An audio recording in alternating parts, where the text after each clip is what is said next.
Hello എൻ്റെ എല്ലാ കൂട്ടുകാർക്കും രഞ്ജു സ്മാർട്ടി മലയാളത്തിൻ്റെ മറ്റൊരു പുതിയ വീഡിയോയിലേക്ക് വീണ്ടും സ്വാഗതം.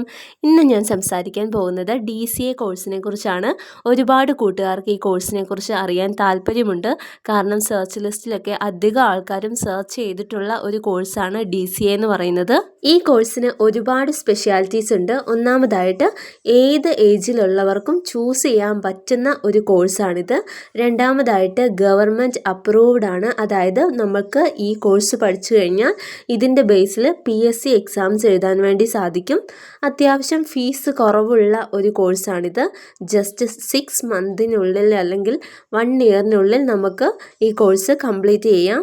10ാം ക്ലാസ് യോഗ്യതയുള്ളവർക്ക് മുതൽ ഈ കോഴ്സ് ചെയ്യാവുന്നതാണ്. അതായത് 10ാം ക്ലാസ് നിങ്ങൾ പാസ്സായിട്ടുണ്ടെങ്കിൽ നിങ്ങൾക്ക് DCA കോഴ്സിന് ചേരാവുന്നതാണ്. DCA കോഴ്സിൽ കുറച്ചധികം ടോപ്പിക്സ് കവർ ചെയ്യുന്നുണ്ട്. അതായത് computer fundamentals, operating system, programming languages, database management, web development, ഇങ്ങനെ ഒരുപാട് ടോപ്പിക്കുകൾ വരുന്നുണ്ട്. ഈ കോഴ്സിൻ്റെ ഡ്യൂറേഷൻ അല്ലെങ്കിൽ കാലാവധി എന്ന് പറയുന്നത് 6 മാസമാണ്. ചില സ്ഥാപനങ്ങളിൽ 6 മാസമായിരിക്കും, ചില സ്ഥാപനങ്ങളിൽ 6 മുതൽ 12 മാസം വരെ, അതായത് ഏകദേശം 1 വർഷത്തോളമൊക്കെ നീണ്ടു നിൽക്കുന്ന ഒരു കോഴ്സാണ്. അത് ഓരോ സ്ഥാപനങ്ങളെ അനുസരിച്ചിരിക്കും. അവരുടെ കരിക്കുലം അല്ലെങ്കിൽ സിലബസ് അനുസരിച്ചാണ് ഈ കോഴ്സിൻ്റെ ഡ്യൂറേഷൻ എന്ന് പറയുന്നത്. ഇന്ന് ഏത് മേഖലയിൽ ജോലി ചെയ്യുന്നവരായാലും കമ്പ്യൂട്ടർ നോളജ് അത്യാവശ്യമാണ്. അതുകൊണ്ട് തന്നെ നിങ്ങൾക്ക് യൂസ്ഫുൾ ആകുന്ന തരത്തിൽ പഠിക്കാവുന്ന ഒരു കോഴ്സ് തന്നെയാണ് DCA എന്ന് പറയുന്നത്.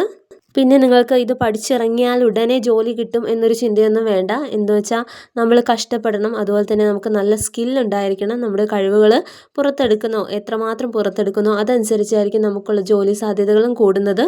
അത് DCA എന്ന് മാത്രമല്ല, ഏത് കോഴ്സ് പഠിച്ചാലും നമ്മൾ ജോലി കിട്ടാൻ വേണ്ടിയിട്ട് വീണ്ടും കുറേ ശ്രമിക്കേണ്ടി വരും. നമുക്ക് ഈ കോഴ്സ് കഴിഞ്ഞിട്ടുണ്ടെങ്കിൽ ഏതൊക്കെ മേഖലകളിൽ ജോലി നേടാം, എന്തൊക്കെ ജോലി നേടാമെന്നും കൂടി നോക്കാം.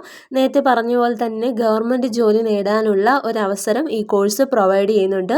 ഗവൺമെൻറ് ജോലിയൊക്കെ നിങ്ങൾ ആഗ്രഹിക്കുന്നുണ്ടെങ്കിൽ തീർച്ചയായിട്ടും അതിലേക്ക് നിങ്ങൾക്ക് ഒന്ന് ശ്രമിക്കാവുന്നതാണ്.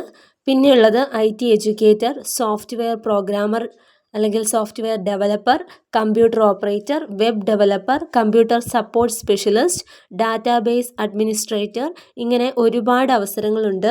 DCAൻ്റെ കരിക്കുലത്തിൽ ഒരുപാട് ടോപ്പിക്സുകളുണ്ട്.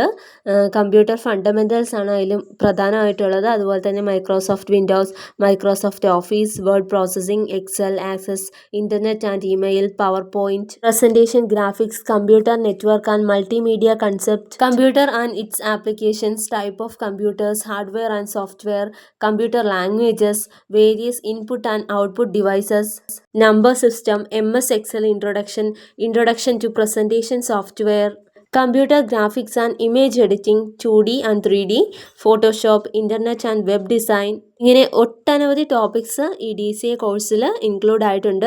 ഇത്രയധികം ടോപ്പിക്സുകൾ ഇൻക്ലൂഡ് ആയിട്ടുള്ളത് കൊണ്ട് തന്നെ നിങ്ങൾക്ക് ഈ കോഴ്സ് പഠിക്കുന്നത് നല്ലൊരു അസറ്റാണ്. ഈ ക്രൈസിൻ്റെ പുറത്ത് കോഴ്സ് കയറി പഠിക്കുന്നതിന് മുമ്പ് നിങ്ങൾ ശ്രദ്ധിക്കേണ്ട കുറച്ച് പ്രധാനപ്പെട്ട കാര്യങ്ങളുണ്ട്. ഒന്നാമതായിട്ട് നിങ്ങൾ പഠിക്കാൻ തിരഞ്ഞെടുക്കുന്ന ആ സ്ഥാപനം അതിൻ്റെ സർട്ടിഫിക്കറ്റിന് വാല്യൂ ഉണ്ടെന്നുള്ള കാര്യത്തിൽ ഉറപ്പുവരുത്തുക. കാരണം വാല്യൂ ഇല്ലാത്ത സർട്ടിഫിക്കറ്റ് നമുക്ക് എവിടെയും അപ്രൂവ്ഡ് അല്ല.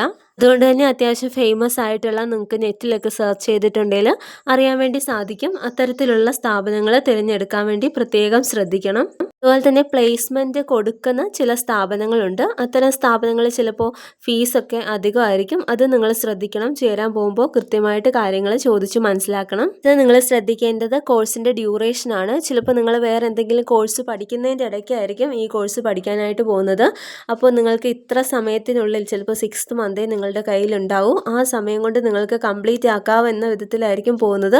പക്ഷേ ചില സ്ഥാപനങ്ങളിൽ 6th മന്ത് ആയിരിക്കില്ല കോഴ്സ്, 1 ഇയറോളം നീണ്ടു പോകാനുള്ള ചാൻസ് ഉണ്ട്. അതുകൊണ്ട് അത് നിങ്ങൾ ഉറപ്പുവരുത്തണം. സ്ഥാപനത്തെക്കുറിച്ച് നന്നായിട്ട് മനസ്സിലാക്കി, നന്നായിട്ട് അന്വേഷിച്ചറിഞ്ഞ് ചോദിച്ച് മനസ്സിലാക്കിയ ശേഷം നിങ്ങൾക്ക് ഉപകാരം ജോയിൻ ചെയ്യുകയാണെങ്കിൽ ലൈക്ക് ചെയ്യുക, ഷെയർ ചെയ്യുക, സബ്സ്ക്രൈബ് ചെയ്യുക.